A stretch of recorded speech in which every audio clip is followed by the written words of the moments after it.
So we realized with our past episode that people were probably like, who are these bitches? Kind of just threw ourselves into the deep end a little bit. Yeah, so we wanted to rewind a little bit and kind of just like introduce ourselves, say what's up. That way you guys can have some things to put to the sound, I guess one might say. I'm Shannon. I'm Lauren. And see, this feels fucking unnatural. I don't like this. I don't like this at all. It just feels so who gives a fuck what our names are? Like, we're Shannon and Lauren, okay? And we're coming on and creating this podcast because, frankly, there's a lot of shit out there that people don't talk about, including sexual assault, dealing with it, how to talk to people about it, how to have sex afterwards, how to feel comfortable in your own body, how to tell your parents, what are the different reactions to it happening to you, and then everything that comes with that, dating, having strong relationships and friendships, trusting people. And we want to come on here and we just want to fucking talk about it. And that's what matters. And that's why we're doing this. And we want a resource to be out there for anyone who has dealt with anything like this, or honestly is just curious about it. So that's why we're here today. That was well said. Yeah. That was good. Yeah, the why is what we were talking about earlier. And we're here because we were both sexually assaulted or hashtag raped, whatever your word of choice is. And we just felt like when we were, sorry, let me rewind. We were both sexually assaulted, and then we both had a court case that we went through. Together, might I add. Yeah, together. We along with other women. A few other gals. Who also had been assaulted by the same man, which is a very interesting experience. And we can talk about that later in the podcast as well. Yeah. But the thing is when we went through this process, it's people talk about being sexually assaulted. It exists, it's out there. But I felt like, and I think Lauren can agree, that we were really missing this sort of resource. What is it? All of these basic things as Lauren was talking about. How do you go about life after being sexually assaulted? Because at the end of the day, it is something that kind of is like a landmark in your life. I frequently think about my life as before sexual assault. The me before it happened and the me after. BSA and then ASA, before sexual assault and after sexual assault. Sure. Yeah. And life is different, and I don't think people talk about it. And really something that we definitely want to cover throughout this podcast is also the court process, because that was something that we felt like we were navigating fully in the blind. We had no idea what the fuck was going on. And yeah, that's our intro. There you go. Yeah. Now you know who we are. And our credibility is that we've been raped. You're welcome. Welcome to the club. Lauren just got back from Costa Rica. She also just had her first week of grad school, which included law school classes. But I'm interested in knowing what Costa Rica was like, what you liked about it, what you didn't like, if the boys were cute, and if you actually learned how to surf. Also, not a lot of people get to go to Costa Rica. I have $0 in my bank account, so Costa Rica really... So, fun fact, flights there, pretty fucking cheap. And then my entire stay, I just stayed at a hostel, so it was $100 for the whole week. Depends on there's a shit ton of hostels there. I feel like that's kind of just part of the culture of a surf town, and so it's not that expensive. I think the most expensive part was the food. It was buying food here because you can't cook your food. They actually had a communal kitchen, but I hate cooking, so that just wasn't ever gonna fucking happen. Yeah, Lauren really stresses me out when she cooks food, cutting things on the pan with sharp knives. Yeah, on your non-stick pans. Yeah, I'm not well versed in the chefing world, nor do I care to be, so that's never gonna happen. If I ever get married, my husband has to cook. He has to love to cook, because I'm never fucking cooking. I don't care if I have kids and they're like, "Mommy, make me food," I'm gonna be like, "Fuck no." Make your own food. It's takeout tonight, kids. It's takeout every night. So yeah, food was expensive, but it was super cool vibe. It was this tiny surf town on the west coast of Costa Rica. It's a bitch to get there. It took an entire fucking day to get there. But I made so many friends. It was so easy to meet people because everyone there is 20 to 30 years old. So whenever you go to bars or the club or go listen to live music, you just automatically make friends. So it's very welcoming, I felt like. It's like college, but in Costa Rica. Honestly, yeah. That's and it was pretty kind of elite. It's like, it's kind of like the stormy season, so the surf was really big and scary, and I got a concussion right before I left. A bad one. She was vomiting. Oh, yeah, I was vomiting for like a whole day. It was really fun. I went to the ER, and then like 3 hours later was on a plane to Costa Rica. We are not your doctor. Do not listen to us with medical advice. Well, the doctor told me I could go to Costa Rica. Yeah, so he said just don't hit your head. Or drink. I didn't follow any of those though. So. How does your head feel now? It feels fine. You don't like, feel it feels better. compressed? But like when I was surfing, it felt awful because the waves were terrible, and I was just like getting my shit wrecked. And I kind of just like underestimated the like weight of the ocean.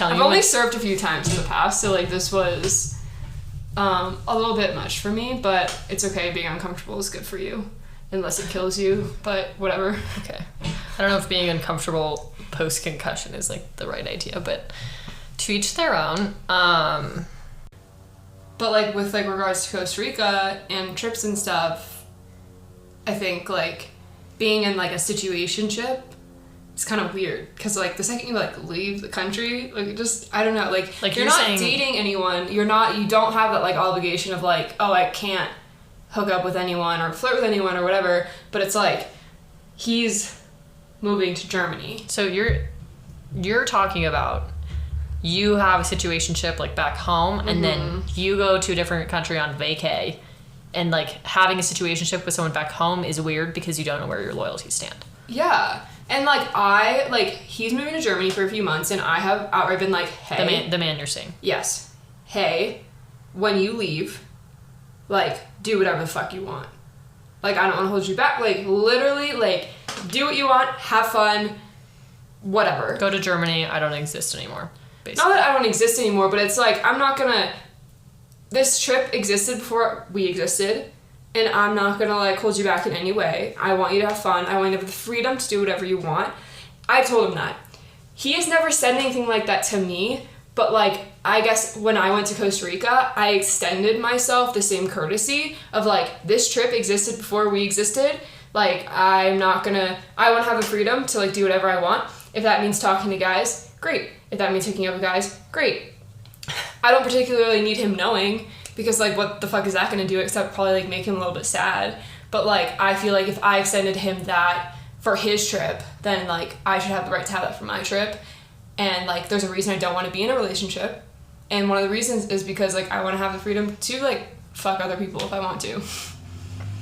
Love your honesty. I mean, for me, I've always thought, you know, if you're talking to someone, if there is no conversation of what does this relationship mean to you? Can I see other people? Are we exclusive? Are we not exclusive? Like, if there is no conversation like that, then you're not exclusive. You could have been talking to someone for 2 years, and if there is no conversation about exclusivity, then you're not. And that's potentially really controversial, but it's just like in order to put a label on it, you have to talk about it. And even if there's no label, like you should be understanding of what's going on both ends.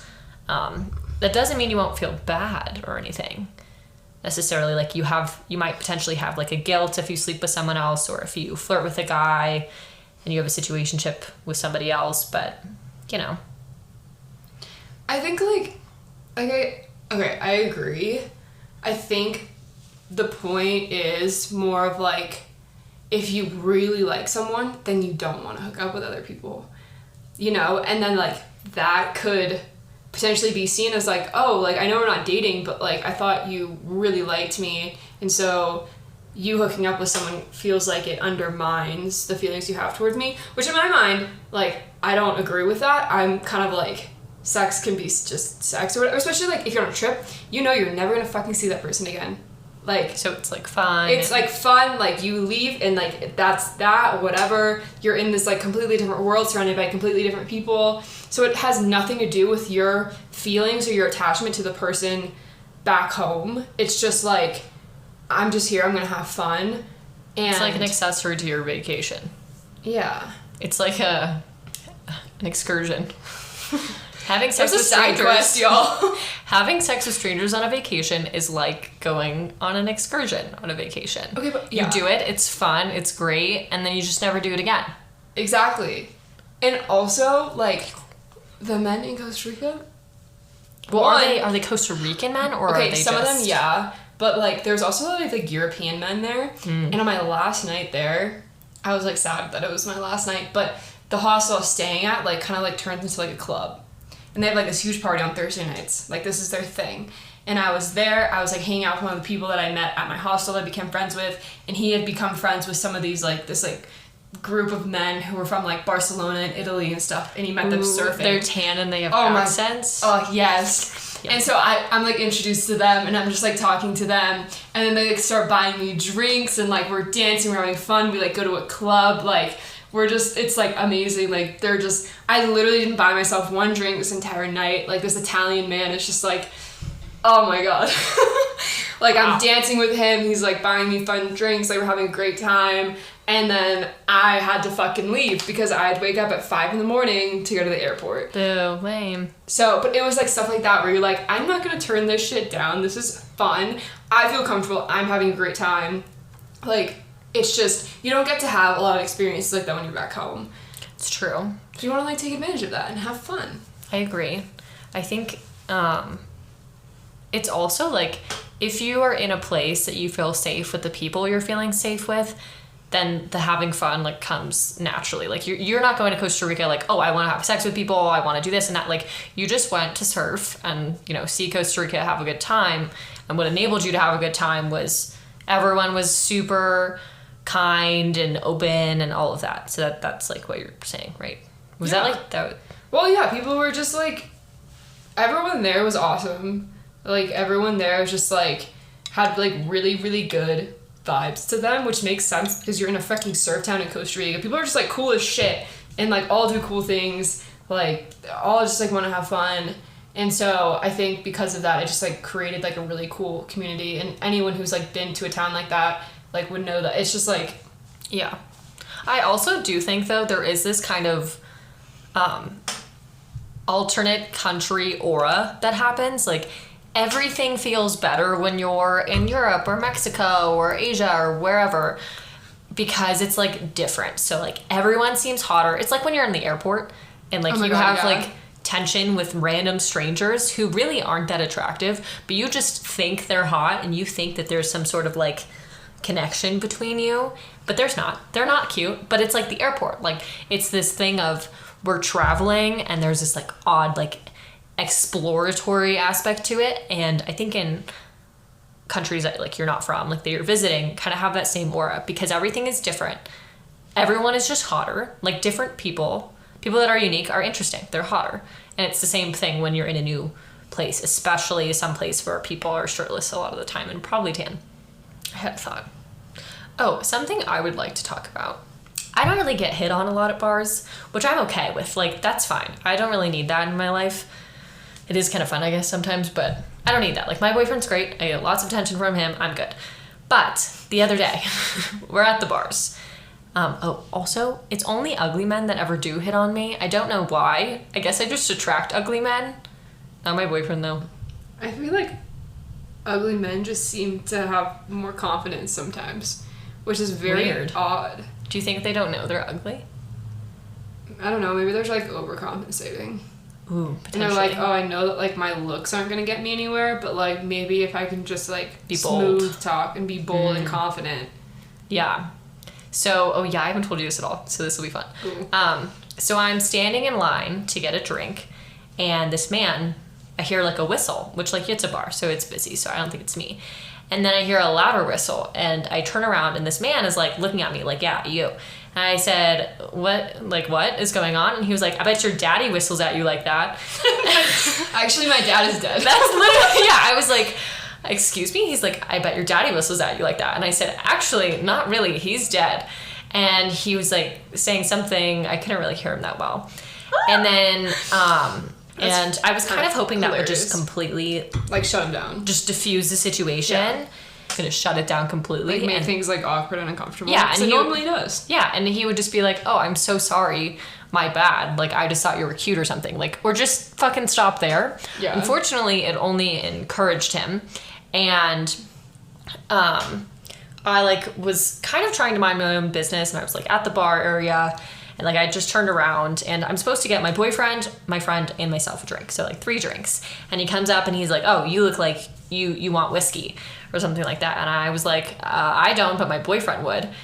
And he's like, "Oh, where the fuck is your boyfriend?" And I was like, "He's over there." And he was like, "Really? Is he?" I'm like, no, actually, he's like right over there. Like, he's like in the corner, but you couldn't really see him. And he's like, "Oh, I bet your boyfriend does OnlyFans or something," which was really weird.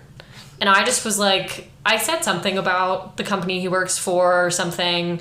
And I just was like, it's pretty clear he makes more than you. Like, I don't remember. It was a stupid comeback, but I was like drunk and whatever. Yeah. My point was the audacity that he just kept like coming up and like bothering me. Men sometimes just like don't know when to stop. Yeah. Which is like very annoying and very problematic, but like you were very clearly like not into it and shutting it down, but he kept like coming on to you. And I think that a lot of girls have had this happen to you. I'm also sorry, are you finished with your story, or did you want to like... Well, and I can understand also me being like responding in any way could be perceived as flirty, but the second that someone says I have a boyfriend, like, fuck okay, off. just Yeah. get away. Like, my boyfriend's gonna come and like take some fucking knees if you're not careful. Like, he will harm you. So yeah. Sorry, I'm done with my story. As a guy, you need to be able to read the room, and if like, I mean, some guys are just like pieces of shit, and like they don't care that they're making you uncomfortable. Like, they literally don't, or they just like literally cannot fucking understand that they are. Mm-hmm. But like, that can be like super triggering. I think that like, you know, when you've dealt with any sort of like sexual trauma or anything like remotely similar to that, and a guy doesn't leave you alone, you can start to like panic, and you kind of like get into this like kind of like fight or flight response, and you're like, I don't know what to do, or you're like deer in the headlights, and you just like freeze. And so you have to be very conscious, you know, for like anyone out there, like you have to be very, very aware of how like you might be speaking to someone, because you don't know like what men or for men and for women, honestly. Like, women can also like do the same to men, or like to other women, or like men to other men. Like, it just, you really need to be aware of how you are coming across, because you might be making that other person uncomfortable because maybe they have like dealt with something that you don't understand. And so if someone is giving you a cue to like fuck off, just leave them alone. Just fuck off. Like, it ain't that deep. Yeah. Like, they're not interested. They don't want to talk to you. Just... Yeah, it's not a personal thing necessarily. Yeah. And I think the thing, specifically for women, I'm sure it happens to men too, but like specifically for women, I get worried about escalating the situation by saying I'm not comfortable. And I could do it in a super respectful way of just like, hey, sorry, like not really interested. And like it, like that could escalate. Like they could get not necessarily dangerous, but they could become more aggressive. And so like I think that's something that we worry about a lot. It's that same thing of like women worry about, you know, the route they take home. Women look behind them when they're on a run at night. They probably don't run at night, frankly, because they're worried about, you know, all of these things. And like men don't really think about that. So like if you're a man, just like think a little bit before approaching women in a public place. I'm not saying don't do it, but it's just think a little bit. If they're giving you negative feedback, it's not, most likely it's not flirting. And frankly, just stay on the safe side. If someone's saying, hey, I'm not interested, it's probably not them playing hard to get. It's probably them not wanting you to do it, right? It's that same thing too with like catcalling. Like when on this fucking planet has a woman been catcalled and thought, wow, what a great guy that is. I would love for him to take me out to dinner. Like, fuck no. All I think is small pee-pee. They don't have any women in their life. This is the only way they can like get contact. Ew. And so if you're a man talking to a woman, or one woman, man, whatever dynamic, if you're approaching someone and you're expressing interest, if it's like flirty or maybe you're coming on pretty strong and they're not interested, it's going to be way more attractive to just back off, like completely. Like Lauren said, you need to think about what the other person might have experienced in life. Like not everyone has the same point of view. I don't know if that made it. I feel like I was really like... Okay, so we're going to do a little hard switch now.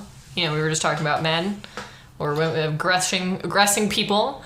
And now we're going to switch gears into our kind of like sexual assault topic of the day. That sounds weird. But the point is we want to talk about reacting, like the reactions that you might have after being sexually assaulted and the range of reactions and why, like, there's no right reaction, there's no wrong reaction, and like kind of the range of it. So like Lauren and I each had completely different responses after being sexually assaulted, and both were okay, but they were just like super duper different. So Lauren's gonna go first. Yeah, and before we begin, I'd also like to add that I think Shannon and I both want to be like super real, and how we reacted did impact court Fully. And I don't say that to like scare people away from taking that route, but it is something to keep in mind, and we will talk about this more later in like much more detail. But yeah, for me, I was assaulted. It was this first semester of my freshman year of college, and obviously like I was very young. I was in like this like mindset that like, I mean, obviously when you're young you kind of feel invincible, right? Like you were in this mindset of like, oh, nothing bad could ever happen to me. You're just going to college. You're just going to college. It's fun. Like you hear, like my mom was very much like, you need to be careful. Like cover your drink. Like always be with a friend. Things like that. But I was always kind of like, like I'm fine. Like nothing like bad. I just had too much like faith in the world, which I think that is good and bad in different ways. But I think I just didn't really understand what sexual assault was, what it meant for it to happen to you, and then kind of the implications of it. And that very much factored into how I reacted. And I would say like right after it happened, I knew something was wrong automatically. And I have a very like vivid memory of like standing in the bathroom and I was like staring at myself in the mirror and I was like, what the fuck? Like after being sexually assaulted. Yeah, like it was just like felt really weird and unnatural, and I just felt like my insides were just like curling up.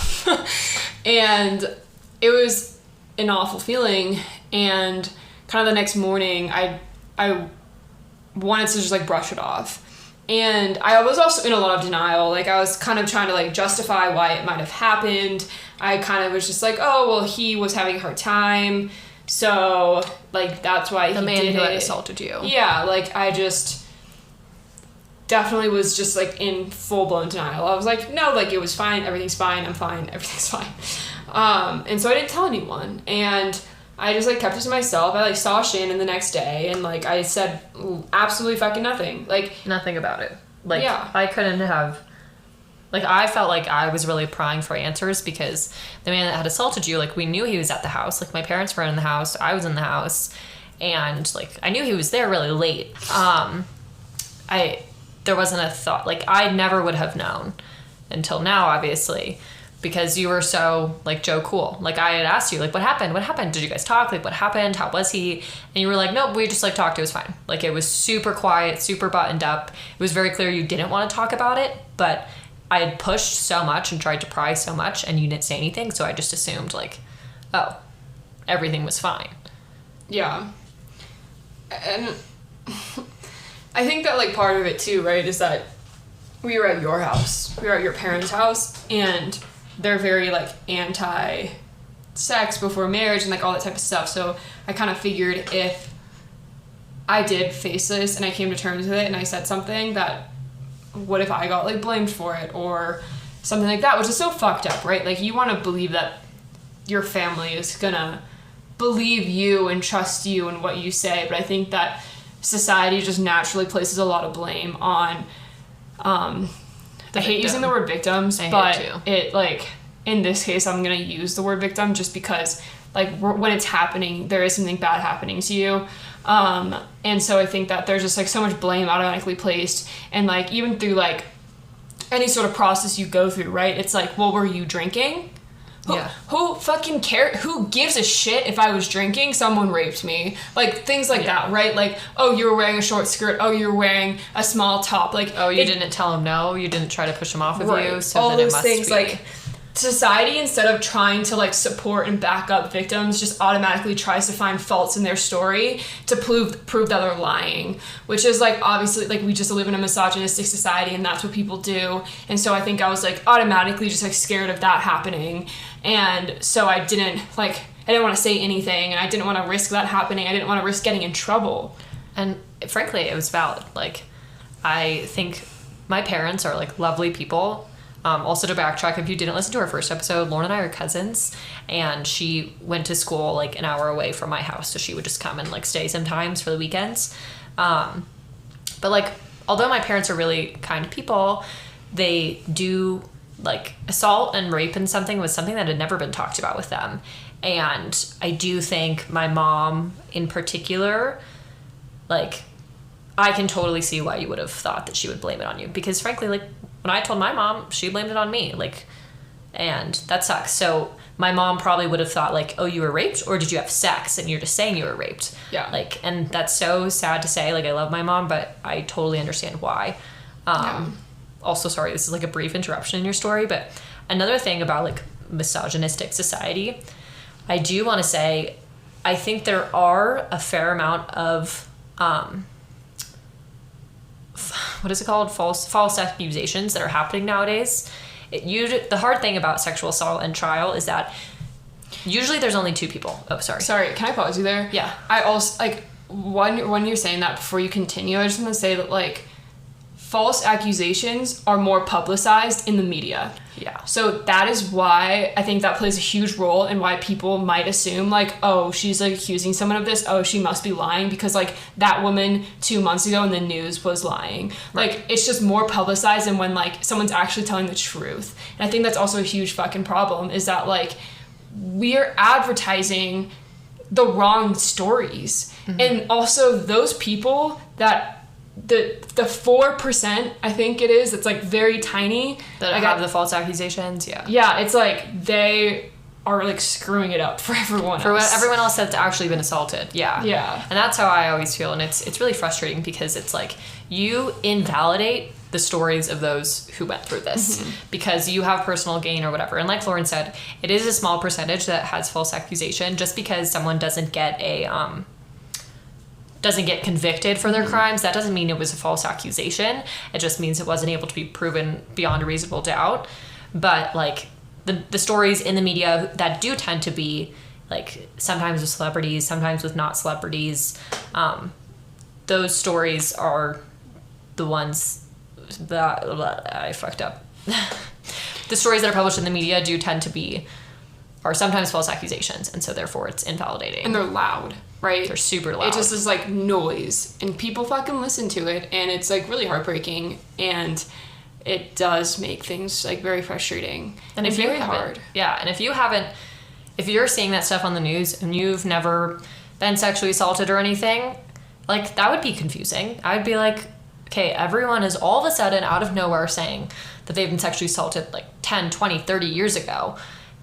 Why is it all of a sudden? So like you had the whole Me Too movement, right? Which brought in a lot of sexual assault and it just basically like people started talking and they hadn't really spoken before. So you have a super loud noise of the Me Too movement. And then it kind of spirals into sometimes, these big stories that are false, kind of invalidates that entire movement, right? Mm-hmm. And so, as I was saying, if you are someone who hasn't been a victim of sexual assault or had someone else that you're close with be sexually assaulted, and you're hearing a lot of these false accusations, like it makes sense that you would think, oh, well, a lot of them must be false then. But that's not necessarily the truth. Right. Yeah. I think it also really factors in, and we'll talk about this a lot later as well, into like court processes. And I think like maybe we should just talk about it now. I mean, yeah, we could. There's just this kind of sense of like, oh, you're lying about this because like you're a woman who got angry at being rejected. We heard that so many fucking times. Like that was a huge part of the defense's case was that like, oh, like you're just making this shit up because like you're just angry that like he like didn't want to be with you. And it's like, excuse me, like it is just they use that part of you, the part that is like literally like female and like emotional, and try to twist it into like you just want fucking revenge because like you're crazy. Or it's because defense needs a story as to why you could be saying you got raped. And so it's it could also be, like in my case, it was, you don't want to tell your mom that you had sex with this person in her house because you know you would be in so much trouble, so you said you got raped.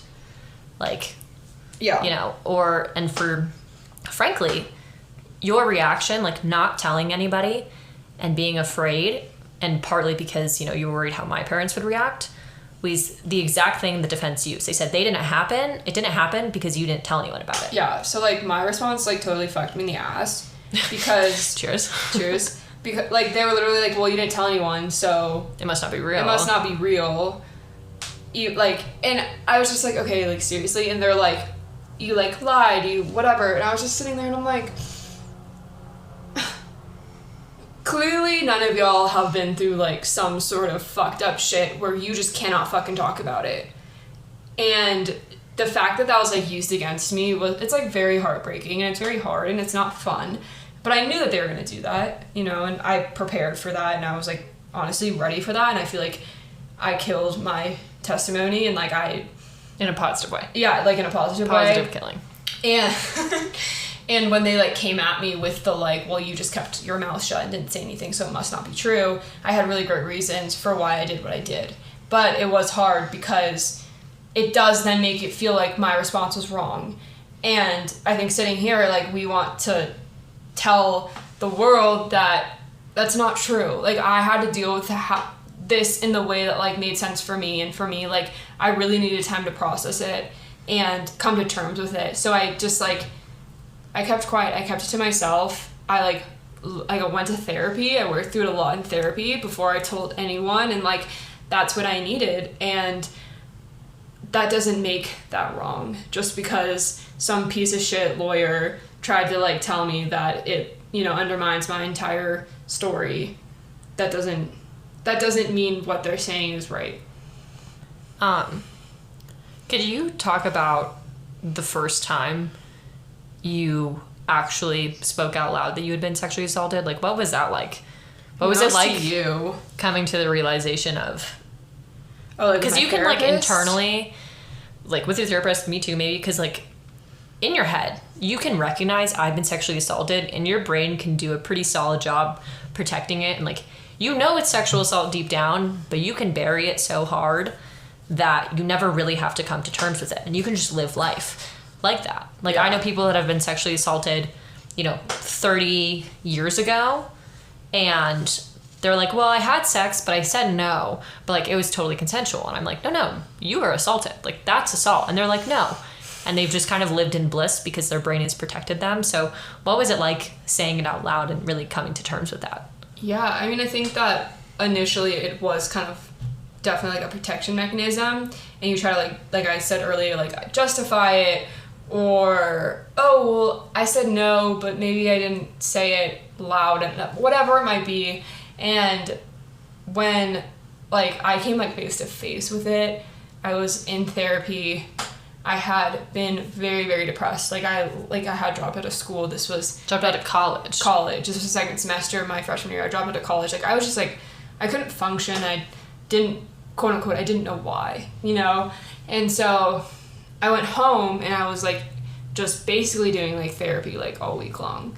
And there was just, like, one day where I was sitting in my session, and I don't know, like, you know, what led to this conversation, because it was a while ago, but I just remember, like, telling him, my therapist, about, like, what happened. I was just like, oh, yeah, like, this one time, like, I had sex with a guy, but I don't know, like, something felt kind of wrong. Like, I told him that I didn't want to, and I told him no a bunch of times over again, but it kind of just happened anyways, and, like, I don't really understand. And then my therapist is sitting there, and he's like, that's, like, the definition of rape. Are you... You're like, no, it's not. No, literally, I was like, no, like...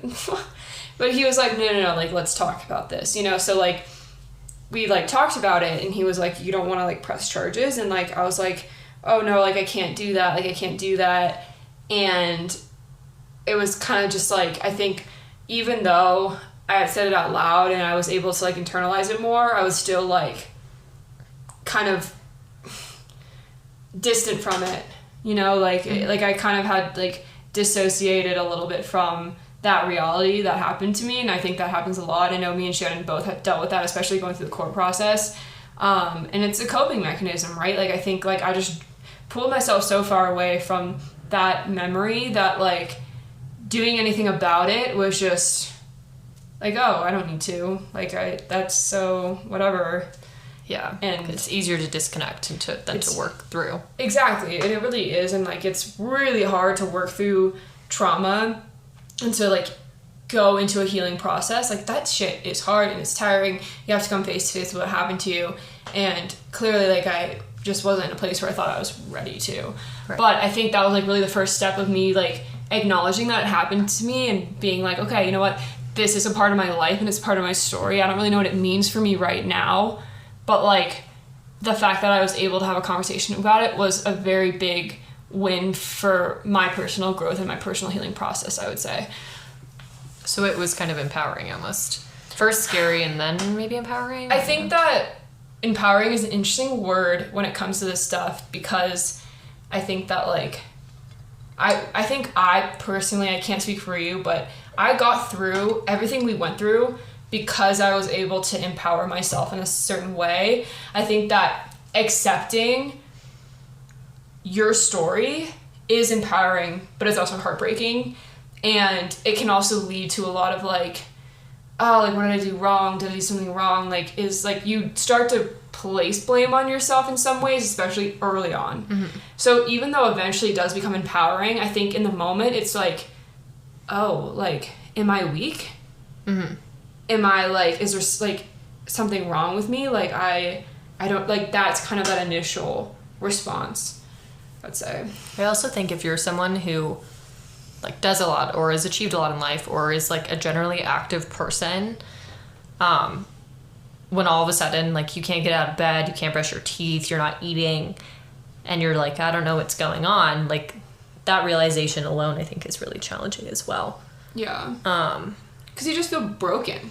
And you're like, something's fucking wrong with me. I feel like a loser. There's, like, shame. Exactly. There's so much shame. Like, you feel guilty for not being able to do the things that were so easy before. Mm-hmm. Like, I truly, before being sexually assaulted, like, I had days where I was tired or sad or whatever. Like, I was a competitive athlete, like a high-level athlete. You know, that's normal. Being tired is normal. But then after being sexually assaulted, it was like, I don't want to get out of bed. I don't want to do anything. I don't want to brush my teeth. I don't want to eat. I don't want to do that. Or I want to eat so much. Like, it was just this, like, everything is hard, which I think is called depression. Yeah, and, like, speaking of that, maybe do you want to, like, talk about kind of your experience afterwards? Yeah. So, like, Lauren had said, you know, she didn't tell anyone for a long time. And when she did after that, she had started, like, when she started to tell people, it was still hard to tell more people. Like, you didn't tell one person, then all of a sudden it unfolded into a lot of others. Like, you told your therapist, and then you told me, and, like, eventually I think you told your parents, but it was a slow unfold. Whereas for me, like, within probably 15 minutes of being sexually assaulted, I tried to call Lauren because I realized that was why she hated this man. Like, I didn't understand why she hated him. I had no idea that she had been sexually assaulted. And then after I was assaulted, I immediately knew. Like, it all clicked. Lauren didn't answer. It was late at night. So then I called one of my childhood friends, and she had said, you need to go to the hospital. And, like, on the phone, I had said, like, it was FaceTime. I had just had a really intense, emotional, crying moment on the toilet in my bathrobe. And I just felt like internally I need to tell someone. I don't know why, I just felt like I need to tell someone. And frankly, it might have been because, which I'll talk a little bit more about this in a second. It might have been because sorry, words confusing. Yeah, words are hard. I was also in my first semester of college when it happened to me. Lauren's like a year older than me. A year? Yeah. Mm-hmm. And I remember, like, the week of orientation, they had, like, a video, like the bike video, which is about consent. It's like, you can't make someone ride a bike if they don't want to ride a bike. And it's supposed to be a metaphor for being sexually assaulted. Like, someone might have said they want to go on a bike ride with you last week, and then this week they don't want to go on a bike ride with you. you can't force someone to get on the bike and ride. And in that whole like sexual assault orientation thing, they had mentioned like you need to tell someone if you've been assaulted or you need to go to the hospital. So after being sexually assaulted, I don't know if it was that or just an instinct, but I just knew like I need to call someone.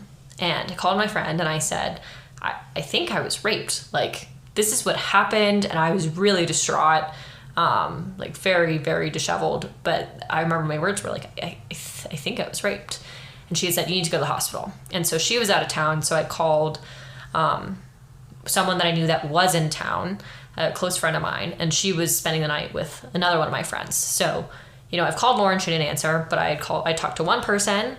And then I talked to another person who picked me up with my other friends. So now I've told 3 people within the span of like 20 minutes of being sexually assaulted. Then we go to the hospital. We do that whole thing. Later on, my other friend, so I was a figure skater for a long time. And within that community, like your friends become your family. Like pretty much everyone in figure skating lives without their parents starting at the age of 15. My parents were still around, but all of my friends were living just with each other. It's like college, basically. No parents, but like much younger, starting at 15. And so a 4th friend of mine was coming into town and he was really close and I was staying with my friend because I didn't want to go home. And I told him. And it was just this thing of like each day would go by and like I would be seeing new people and they would be like, what the fuck is wrong with you? Like you seem so out of it. And I would tell them because I felt like I had this close-knit group and I needed to tell people. It was just this like desire to get it out of me. Like I just wanted to like push it out, where I think Lauren kind of like pushed it down. And for me, I just wanted to like get rid of it. It didn't get rid of it. Fun fact, telling people does not make you any less sad. Sorry, this is kind of intense. I'm feeling intense. I'm feeling a little dissociative right now. It's okay. You talked about it a lot. It makes sense. What? Oh, yes, but the difference is, so Lauren had kind of mentioned in court, you know, they had said, well, you didn't tell anyone, so it must not have happened. And for me, when I was in court, they said, well, you told everyone because you were bragging to the world that you had sex with this tall, handsome man who is going to be in the military, like, or we could just say in the Air Force. And so they took 2 completely different stories and twisted them to work for their defense. And so this is probably a perfect example of telling a bunch of people is not the right way, and it's not the wrong way. Not telling anyone is not the right way, and it's not the wrong way. Mm-hmm. And I guess better phrased is, however you respond, it just is. Like, just respond that way. I do think, like, I would recommend going to therapy afterwards. I would still encourage you to tell someone and, like, recognize what it is so you can work through it. But if you don't want to tell anyone for a while, like, that's okay.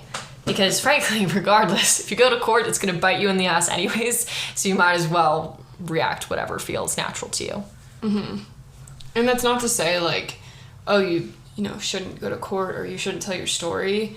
It's just a defense has to make a case. And that's just how the world works. Mm-hmm. And they're going to use whatever parts of your story that they can. And it's hard to be prepared for that, but there are ways to be prepared for that. And if you have a good support system, hopefully a decent attorney of some sort, like, they will help guide you through that. But I think that for me, I made the decision not to tell anyone, and I did that because I didn't really understand what I had went through and what I had dealt with, but it did get very lonely. And I think a lot of times you can get into this space of, like, I feel so alone right now, and no one could possibly understand the pain that I am in. And I felt that very deeply, especially once, like, even when the kind of court process really started. Like the week of trial?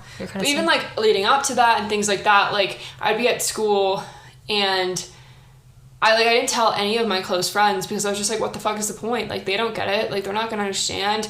Like, I might as well just, like, not tell anyone. Like, I'm just going to go deal with this and then I'll come back. Like, it never happened. But, like, that's not how this works.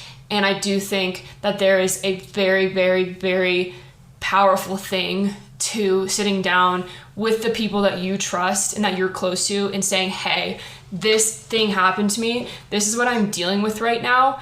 I don't necessarily like need advice. Like, I just want you to know, because like sometimes I have a hard day and I want you to understand why. And like, I just like want to know that like I have you and that I have your support. And once I started doing that and building up the courage to just like tell my friends what I was going through, none of them shut me down. None of them were like, what the fuck? They were all... Because they're good people. Yes, because they're all so loving and so supportive. And I was just like, hey, like, I just want you to be there for me. That's all I asked for. And they were. And I still felt alone in certain ways, but I think that so much of that loneliness was taken away, because then when I was hanging out with my friends, they knew. Like, they knew that was what I was going through, and some nights I'd just, like, not be in a great mood, and they understood, no questions asked, and I finally felt, like, connected to people again, and I feel like I kind of pulled myself away from the relationships that meant the most to me, because I just thought that no one could possibly understand. But you know what? At the end of the day, it doesn't fucking matter if they understand exactly what they're going through. What matters is that they support you and they have your back. And, like, that can literally save your life. Yeah, I agree. Because if somebody knows, then even if they might not be able to fix it, but they can, like, sit with you in it. Like, they can sit there and let you cry. They don't need to talk to you about it. They don't need to do anything, but they can just kind of sit in your pain from a distance, I would say. Yeah. Something also that I learned from telling a lot of people, like, when they started the investigation... wow, sorry. I'm having, like, so many fucking thoughts all at once right now. But so, I guess to kind of, like, rewind a little bit, actually, this isn't a tip, because I don't want to give anyone, like, the advice on how to go to court the perfect way. But something that also bit me in the ass was I had told, like, 12 people pretty quickly, because they were my closest friends, they were my parents, they were my therapist, mainly friends. But then all 12 of those people were brought in when the investigation began, and they were all asked the same questions of, what did Shannon tell you? What did she say the hospital was like? How did she find out? What did she say right after sex? And I think my story was really consistent, because I think I do tend to tell stories pretty consistently. And if you don't tell stories consistently, it doesn't mean it's a lie. That's not what I'm saying. But I think I was pretty fortunate, because everyone went in and pretty much said the same thing.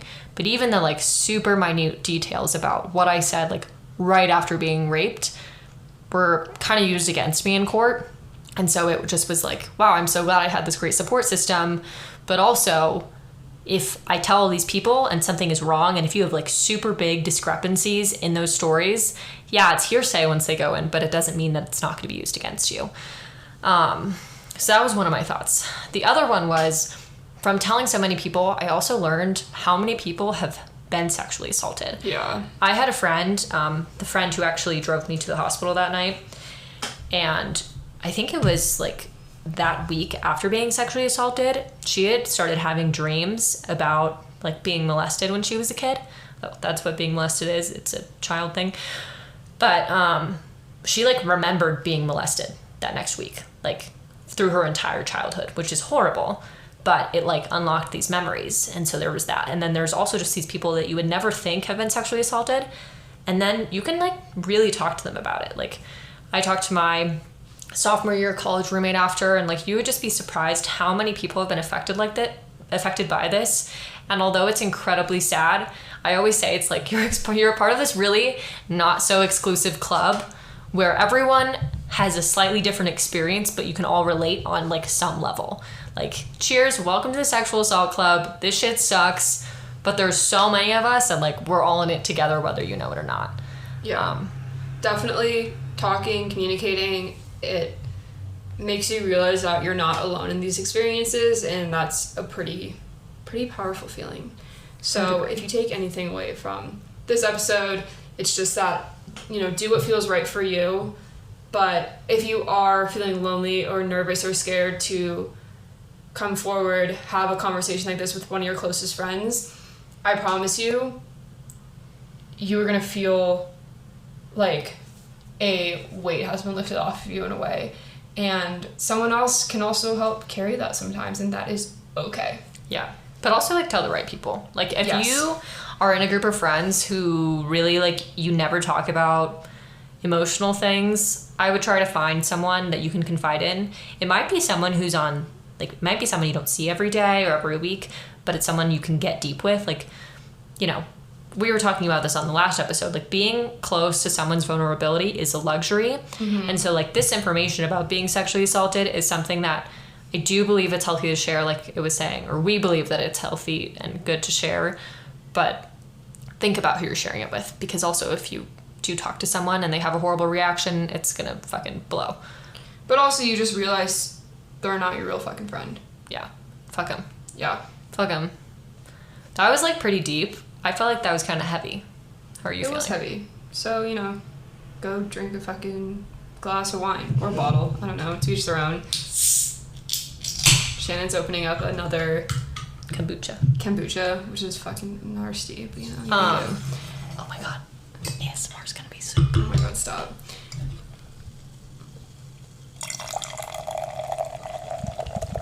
Why is it that color? This shit is like dark blue. But like not like a good dark blue. It like looks like soap. Okay, well, yours looks like piss, so Yeah, if someone's really fucking dehydrated. would you rather have soap or piss to drink? That's what this looks like. What time are we at? 67 minutes. Oh, fuck. Okay. Yeah. Well, as recap, today was a little bit heavier. Our goal is to, like, really talk about these things in a very chill, fun way. But the reality of a situation is, like, Sometimes they ain't chill nor fun. yeah, and, you know,